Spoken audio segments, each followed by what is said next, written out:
En el día de hoy vamos a estar leyendo del libro de los Hechos de los Apóstoles, el versículo 1 al 5. Nuevamente el libro de Hechos, versículos 1 al 5. En la iglesia de Antioquía eran profetas y maestros Bernabé, Simeón, apodado el Negro, Lucio de Cirené, Manaén, que se había criado con Herodes el Terraca, y Saulo. Mientras ayunaban y participaban en el culto al Señor, el Espíritu Santo dijo: apártenme ahora a Bernabé y a Saulo para el trabajo al que los he llamado. Así que después de ayunar, orar e imponerle las manos, los despidieron. Bernabé y Saulo, enviados por el Espíritu Santo, bajaron a Seleucia y de allí navegaron a Chipre. Al llegar a Salamina, predicaron la palabra de Dios en las sinagogas de los judíos. Tenían también a Juan como ayudante. Esta es la palabra de Dios para el pueblo de Dios. Todos decimos amén, amén, y los invito a orar. Padre, te damos infinitas gracias por el día de hoy, por este día tan precioso, Señor. Gracias por llamarnos a estar en tu templo, Señor, a escuchar tu palabra, a alimentarnos, porque tú eres el pan de vida. Tú eres el pan de vida, Padre. Te damos gracias por eso. Te pedimos que el Espíritu Santo nos llame, Señor, a recibir el mensaje que tienes preparado para cada uno de nosotros, para que lo podamos entender y para que podamos asimilar en nuestras vidas y seamos transformados mediante esa palabra, Señor. Que mis palabras sean tus palabras y no las mías. Esa es nuestra oración. Oramos esto en el nombre de Jesús. Amén. Amén. Bueno, iglesia, hoy terminamos las series Una vida consagrada. Y quizás para aquellas personas que no estuvieron o no han estado durante todas las series, durante las últimas 8 semanas, después de la Semana Santa, después de la resurrección, estuvimos aprendiendo que gracias a lo que hizo Jesucristo en la cruz, gracias a que Él murió por nosotros y llegó el Espíritu Santo, nosotros somos llamados, y como producto de que lo estamos siguiendo a Jesucristo y tenemos el Espíritu Santo, a llevar una vida consagrada a Él. Porque Él nos compró con su sangre. Porque nosotros tenemos que responder a lo que Él hizo. Y no es difícil hacerlo porque tenemos el Espíritu Santo. Y por eso estuvimos mirando durante las últimas semanas qué significa llevar una vida consagrada. Significa orar, lo vimos. Significa ayunar, y en algunos casos un ayuno individual o un ayuno colectivo, la importancia que tiene. También aprendimos que así como Jesucristo fue ungido, nosotros también somos ungidos cuando tenemos al Señor en nuestras vidas. Aprendimos que nacemos de nuevo. Y la semana pasada aprendimos, mediante unos versos muy claros, que nosotros cuando tenemos al Señor no somos esclavos de nadie, absolutamente de nadie. No solo del pecado, sino también no somos esclavos quizás esos ídolos que tenemos y que tratamos de seguir a esos ídolos. Somos libres, absolutamente libres en Cristo. Si alguien se perdió un mensaje, yo los invito también a que vayan a YouTube. Alguien me estaba preguntando cómo puedo escuchar el mensaje, pastor. Y usted quizás no lo sepan, pero tenemos un canal de YouTube que se llama Covenant en Español. Los invito a que lo sigan y puedan escuchar no solo la alabanza, sino también el mensaje. Hoy terminamos las series y acabamos de escuchar unos versos del libro del Hechos de los Apóstoles, escrito por el evangelista Lucas. Y nos cuenta algo bien interesante, nos cuenta sobre el caso de la iglesia de Antioquía, anteriormente, en la iglesia primitiva, la iglesia de Antioquía. Y nos invita, como lo vamos a ver, a recordar que también llevar una vida consagrada también implica que somos llamados con nuestro nombre para servir a su iglesia, para servirle a nuestro Dios, que todos estamos en misión. Y para eso voy a darles una historia de la iglesia de Antioquía y aprender de esa iglesia bajo el contexto de hoy. La iglesia de Antioquía nació aproximadamente en el año 40 o 43 después de Cristo. Ya habían pasado varias cosas, ya había llegado el Espíritu Santo, Pentecostés. No significa que llegó por primera vez, porque en el Antiguo Testamento sabemos que el Espíritu Santo estaba presente durante todo el Antiguo Testamento. Es parte de la Trinidad, Dios Padre, Dios Hijo y Dios Espíritu Santo. Pero ya ha llegado Pentecostés a los 50 días después de haber Jesucristo ser crucificado. Ya había llegado el Espíritu Santo a todas las personas, a todos los judíos que estaban convertidos. ¿Se acuerdan? En ese momento llegó ya hasta más de 3,000 judíos se convirtieron y empezaron a seguir a Jesucristo. Y también, ¿qué pasó? También apareció un judío que se había convertido, que se llama Esteban. Y él empezó a hablar fuertemente a las autoridades judías, porque ellos no estaban siguiendo, no estaban obedeciendo al Espíritu Santo. Y les dijo claramente: ustedes mataron a Jesucristo. ¿Qué ocurrió? Lo asesinan apedreado. Prácticamente le dicen, lo llaman una persona de blasfemia, lo acusan de blasfemia, y muere Esteban, muere apedreado.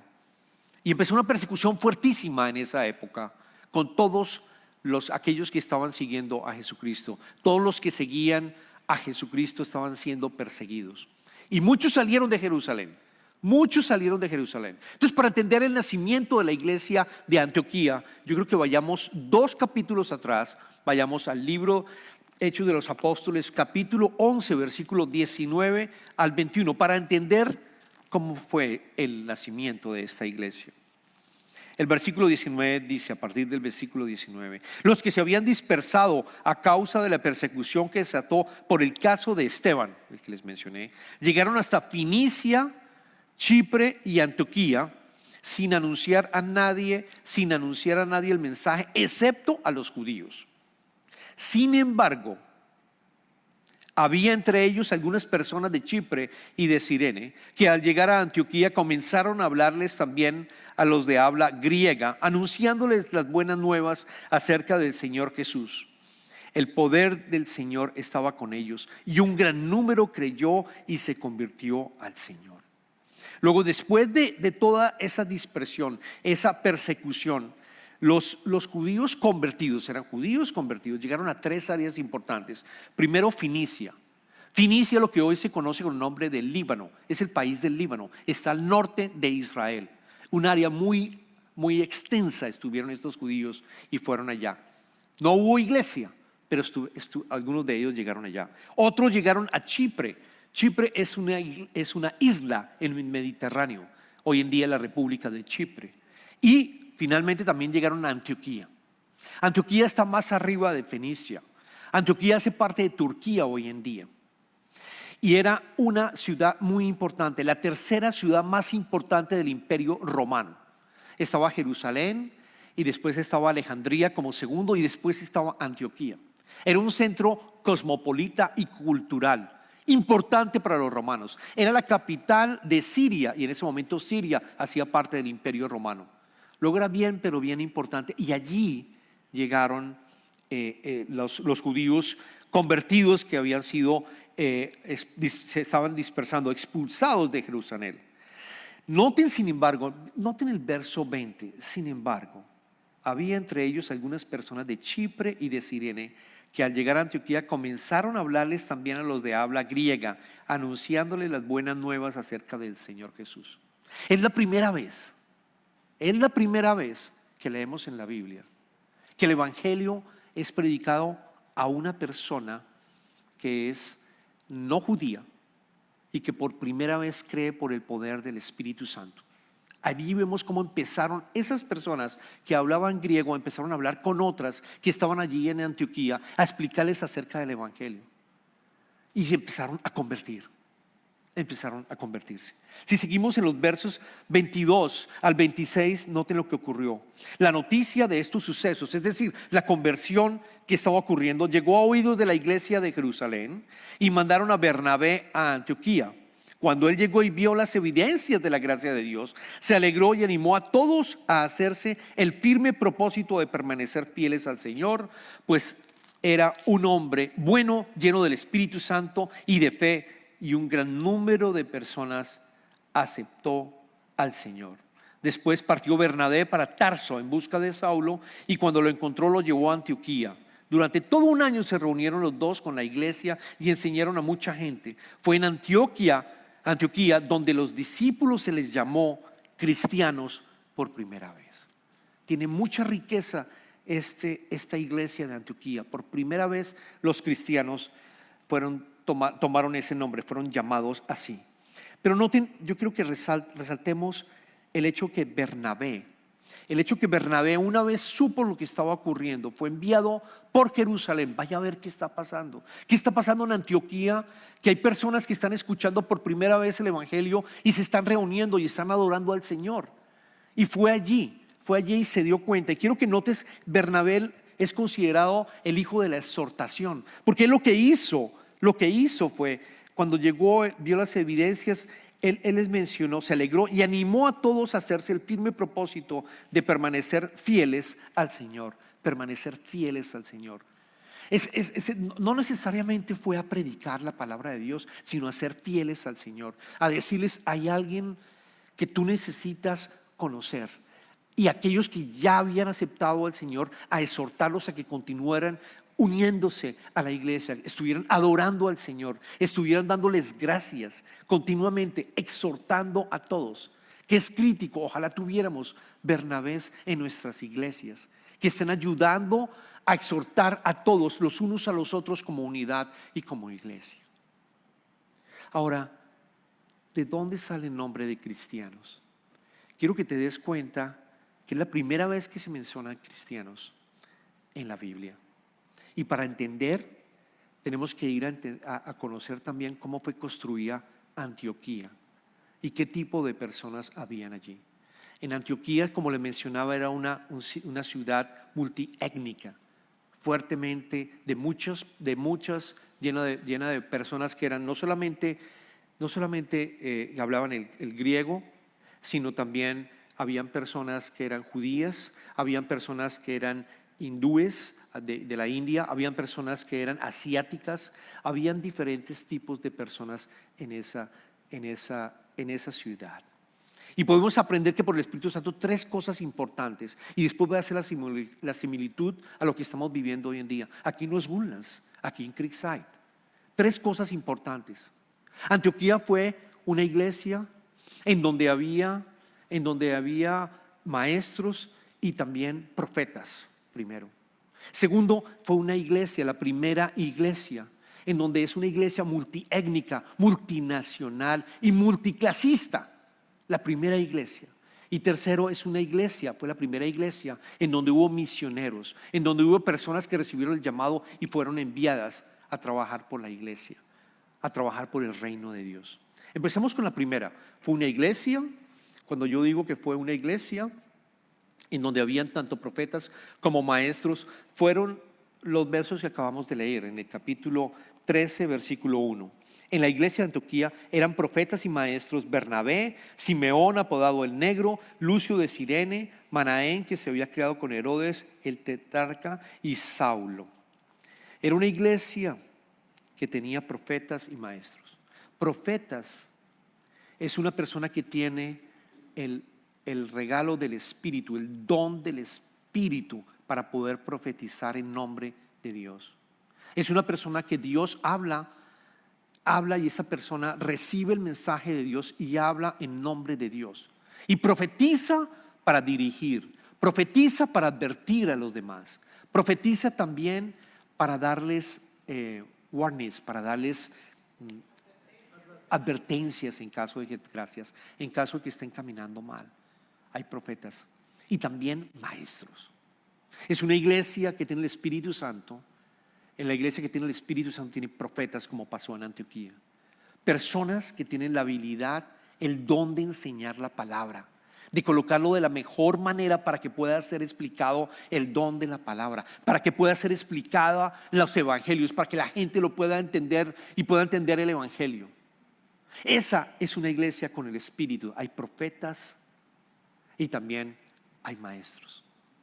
Segundo, esta fue la primera iglesia multiétnica, multinacional y adicionalmente multirracista. Racista no, sino de diferentes niveles sociales, llamémoslo multiclasista si lo queremos llamar así, de esa manera.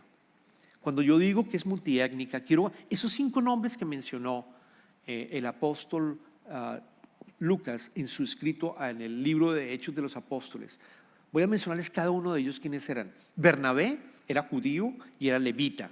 Luego, él era oriundo de Chipre. Usted lo puede ver en el capítulo 4 del libro de Hechos de los Apóstoles. Es decir, una persona que era de la isla de Chipre. Simeón era judío, apodado el Negro, y se presume que era del África por su tez de su color, pero no están en las escrituras, pero todos coinciden. Todos los teólogos coinciden que Simeón era natural del África. Lucio de Cirene era del norte del África, pero era un gentil, no era de color y tenía descendencia árabe. Manaén, el que se había criado junto con Herodes, el tetrarca, se había criado en la corte justamente con Herodes. Luego él era romano. Él fue el Herodes fue el que decapitó a Juan el Bautista y participó en el enjuiciamiento de Jesucristo. Luego venía una familia bien aristocrática, y era romano. Y por último es Saulo, es el mismo Pablo. Saulo es el nombre hebreo de Pablo. Pablo es el nombre que él tiene en griego. Pablo era un judío, por supuesto judío, pero adicionalmente él estaba haciendo su carrera para llegar a ser rabino. Era una persona que conocía muy bien las escrituras, pero era romano porque nació en Tarso, que era parte de Roma, del imperio romano, pero era judío. Lo que yo quiero decirles es que en esos 5 lo que nos está diciendo el evangelista Lucas es que noten, habían múltiples nacionalidades, había múltiples idiomas. Algunos teólogos consideran que habían 18 idiomas que se hablaban en Antioquía, 18 idiomas que se hablaban. Y cuando uno estudia, y colóquense si ustedes también a estudiar la historia de Antioquía en Turquía, y si pueden ir a Turquía, se van a dar cuenta que fue una ciudad que se construyó hace aproximadamente 300 años antes de Cristo. Y la construyó un general que reportaba Alejandro de Magno, y él básicamente se llamaba Seuloco. Seuloco construyó esta ciudad y colocó unas grandes murallas para proteger a personas que invadieran la ciudad de Antioquía, grandísimas.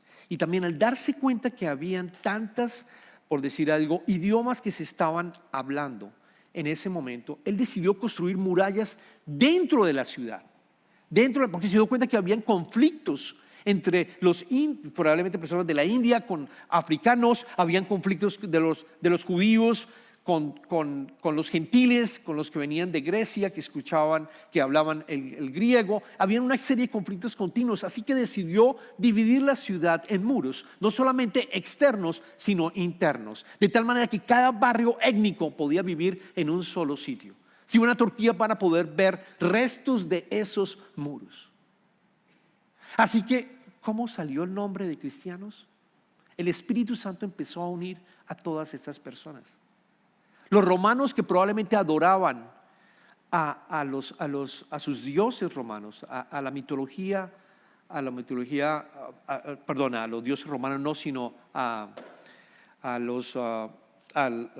se me escapó el nombre, pero básicamente al emperador, y los griegos precisamente al imperio, a los diferentes de mitología griega, estaban adorando diferentes dioses. Todos estaban adorando su propio Dios. Los indios probablemente adorando sus propios dioses que estaban allí. Por la primera vez, el Espíritu Santo, y a lo que quiero llegar es que los muros se rompieron.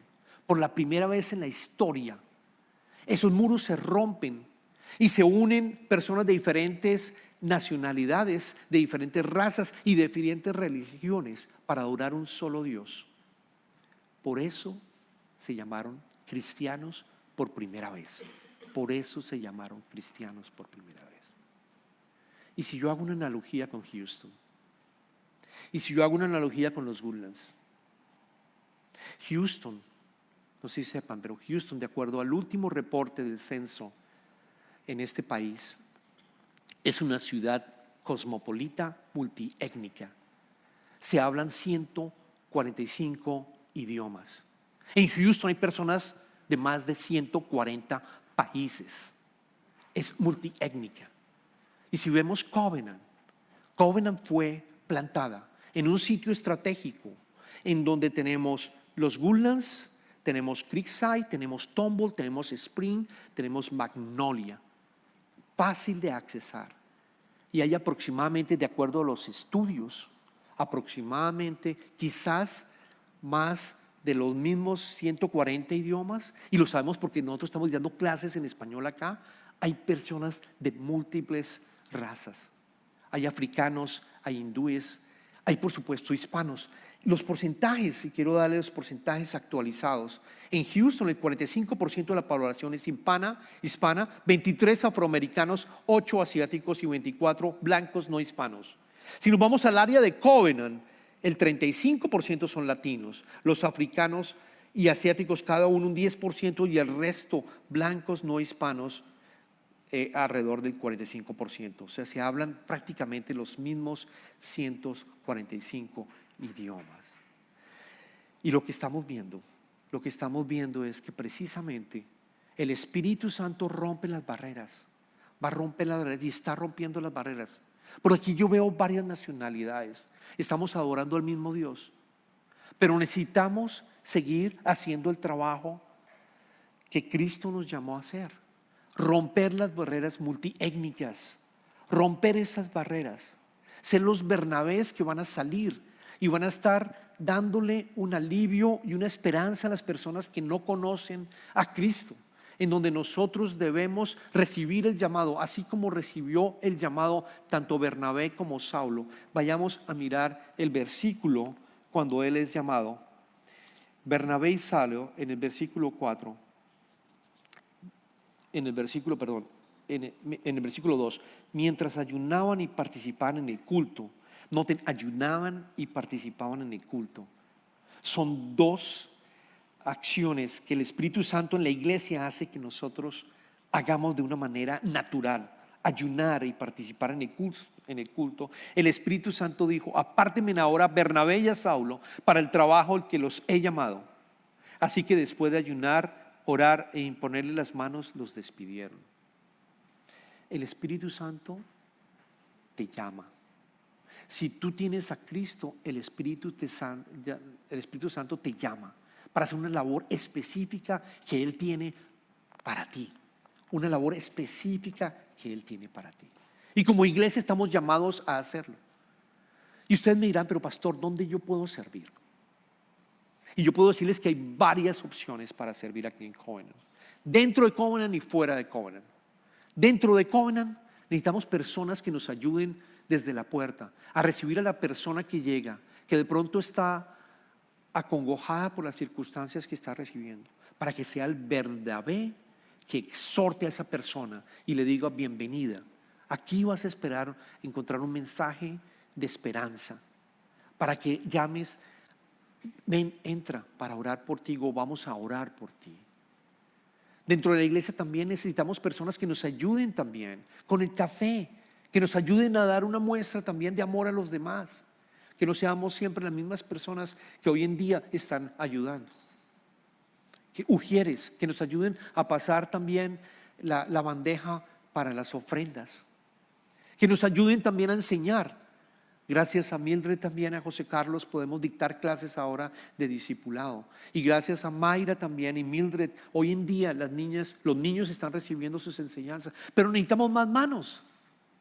La iglesia, si la iglesia tiene el Espíritu Santo, ustedes deben de sentir ese llamado para servir. Yo puedo servir quizás, les dice el Espíritu Santo, o ustedes sienten: sirve. Es un llamado a servir. Vivir una vida consagrada es saber que somos siervos de Dios. Siervos de Dios. Fuera de la iglesia también. Esta iglesia sirve los primeros martes de cada mes y ayuda en Tomball Emergency Assistant a personas que están también acongojadas que necesitan apoyo financiero, que necesitan apoyo con comida, y vamos y servimos. O con Next Steps. Necesitamos personas que nos ayuden a colocar las mesas, en donde las personas aprenden el idioma inglés. Muchos de ustedes van y reciben también el evangelio. O personas en español que quieren aprender español, que vienen de otras nacionalidades y quieren hablar el idioma nuestro. Y también hoy en día hay personas que nos están ayudando a dictar español, que han recibido ese llamado y dicen: yo lo puedo hacer, yo lo puedo hacer. Porque la vida consagrada al Señor es llevar la luz a aquellos que no lo conocen. En Mateo, en el Evangelio de Mateo, precisamente en el Sermón del Monte, Jesucristo dijo a todos los que lo escuchaban: ustedes son la luz del mundo. Una ciudad en lo alto de una colina no puede esconderse, ni se enciende una lámpara para cubrirla con un cajón. Por el contrario, se pone en la repisa para que alumbre a todos los que están en la casa. Somos llamados a hacer luz.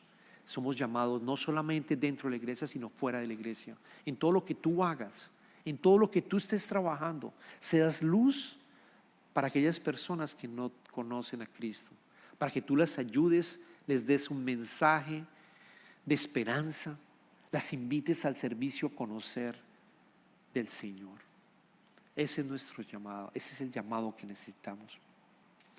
Hoy en día, hoy precisamente, estamos celebrando que hubo 17 estudiantes que son seniors, tanto en la iglesia, si sumamos los estudiantes en inglés y en español.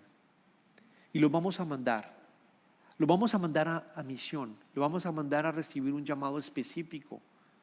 Porque ellos van a estar yendo a diferentes sitios, a diferentes universidades, o se van a unir a trabajar. Y vamos a orar por ellos para que precisamente podamos enviarlos en nombre de Covenant y que sean la luz al resto de personas que ellos van a contactar. Pero nosotros también somos llamados. Tú eres llamado. Tú eres llamado, tú eres siervo de Dios. Y Él te está llamando. Y la invitación es que le respondas a lo que el Espíritu Santo te está llamando. Oremos. Señor, te damos infinitas gracias por tu palabra. Señor, te damos gracias también por la historia de esta iglesia de Antioquía, Señor, que tiene una similitud con la misma ciudad donde estamos viviendo, Houston, Ulnas, donde se encuentra Covenant, Señor. Porque de cierta manera nosotros también llegamos a este país y tú, a través del poder del Espíritu Santo, nos has localizado en este sitio. Y te pedimos, Señor, que tú, con el poder de tu Espíritu Santo, nos hables y nos indiques, Señor, cuál es la misión que tú tienes preparado para cada uno de nosotros, en el sitio donde nosotros nos encontramos trabajando o en el sitio donde nosotros nos encontramos estudiando, Padre mío. Ayúdanos, Señor, a que ese mensaje sea muy, pero muy claro para poder responder y para responder como un siervo que somos, Padre. Te pedimos que nos des el poder para no dudar y decir sí a ese llamado. Y oramos todo esto en el nombre del Padre, del Hijo y del Espíritu Santo, y todos decimos amén.